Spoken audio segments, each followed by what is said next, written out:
Habari ya asubuhi ndugu zangu.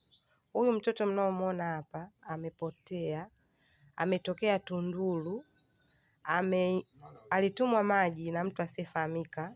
Alivyomletea maji akamchukua kwa nguvu, akamuingiza kwenye gari, akamleta mpaka Kibaha. Ameokotwa huku Kibaha, mtaa wa Kilimahewa, kata ya Tangini. Yuko kwenye ubalozi namba 6 kwa Mama Munji maduka matatu. Yeyote atakayemfahamu au msambaze kwenye magrupu mengine, yawezekana akapatiwa msaada.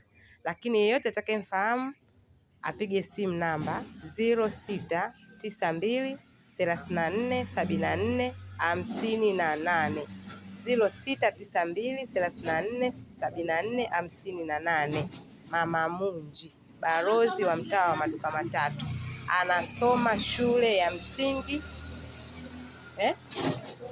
Nanjoka Tunduru, shule ya msingi Nanjoka Tunduru.